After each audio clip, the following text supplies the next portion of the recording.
oh, and I compost a bit.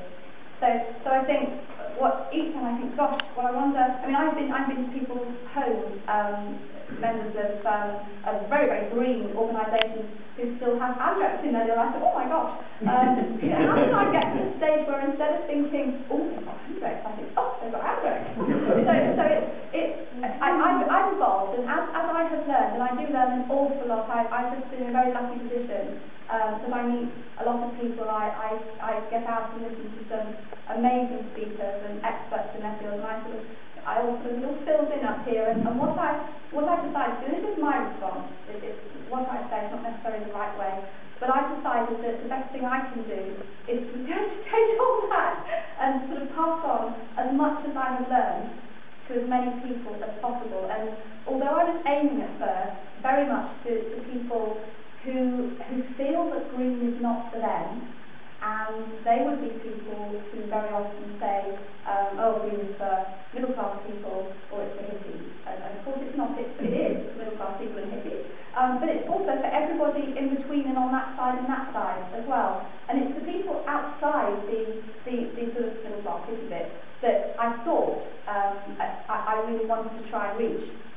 And my main aim in trying to reach people who are not tech converted is to try and show them that being green is not scary, that it's easy, it can be an awful lot of fun, it's inspiring, it's empowering, it's healthy, and it doesn't need to be expensive. So I'm sort of trying to get away from, or get people just shift a little bit from the fact that they think that green is all about wind turbines, solar PV and organic food boxes, because of course there's so much more.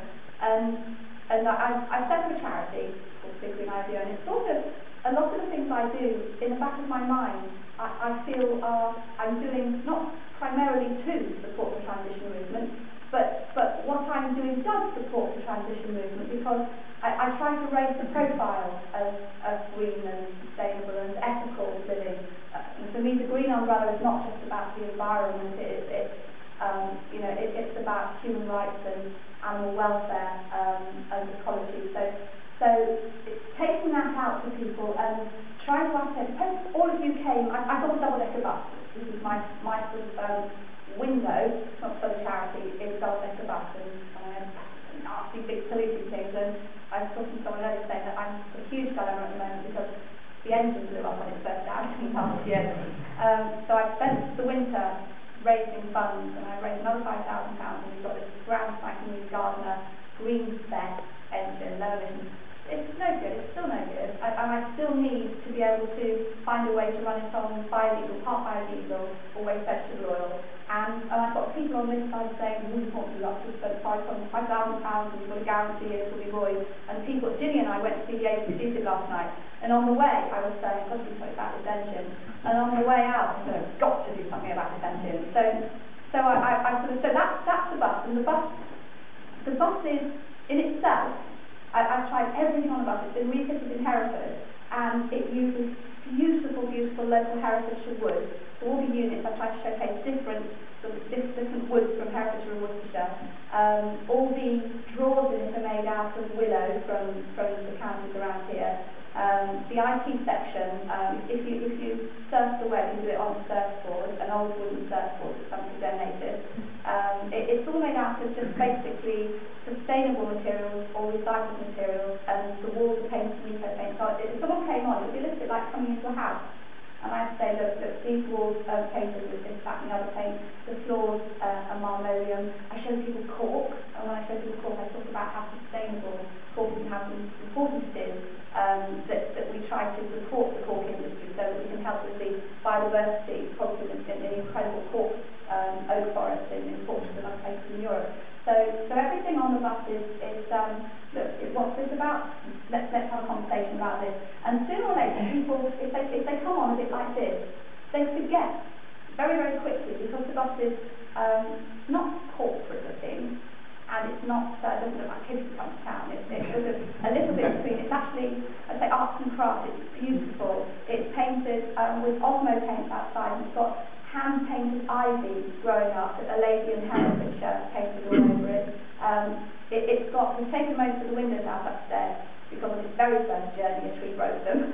So now we've got old recycled aeroplane music, you know, thought that open and shut, and they look like eyes. What else? I'm raising funds to Solar House Cinema upstairs at the moment, so we can show all of these amazing films. Old recycled velvet thick theatre curtains to black about upstairs.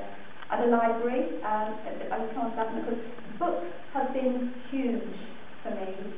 I know different people respond to different types of input, whether it's you know, audio, visual, or for me it's absolutely books, because I can sit and I can read. You know, I think I'm going to read a book, and I'll just get to chapter 2, sentence 3, and it just blows me away. And I spend the rest of the night just sitting there, oh, implications of that, and I change my life the next day. Books, I find that all the right books can be life-changing. So all of the books that I have found life-changing, or people have found life-changing, I put in this little library on the bus, and you can sit down on hemp-covered seats to read. I've got some pen to show you. And then I fill it with, although it's stuff is not good stuff, there's this incredible film called The Story of Stuff. So the stuff that I bought along this evening, and the stuff that I keep on the bus, I try really to keep to the sort of stuff that could make a difference, and that could be at the very least thought-provoking, but at best it could change the way, just change something in your life, in your kitchen, your bathroom, the way you use your transport, and there's all these different areas. I mean, we already know climate change. Climate change. First thing I'd like to do is try and demystify, but for people who don't understand the difference between climate change and global warming, and try to. I think people are suffering from everything's got a name now. So climate change fatigue is the name that follows climate change. So talk to people a little bit about climate change, but then get straight off that subject and try and find something that is more interesting. You might say, well, have you got a garden? Do you cook? Do you sew? Do you have children who go to school and take lunch boxes? So always looking for something, and this is what I think. If this is something that you could do wherever you go, you could do it in whatever your environment is, with your friends or with family, schools. You know, I know this girl here is also in her school. Talk to people about transition at school, which is quite impressive. So as well as climate change, the other big thing that I think climate change is the single most important issue of our time. But also the use of resources, and this is where transition, of course, is trying to tackle the two together, and waste.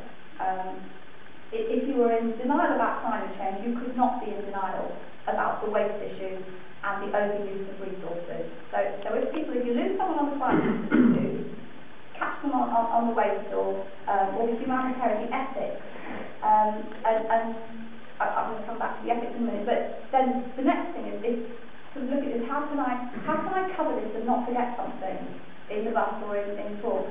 And I think broadly you can divide all of the issues that are useful to talk to people about into a number of different categories, and the first one's energy. It has to be energy.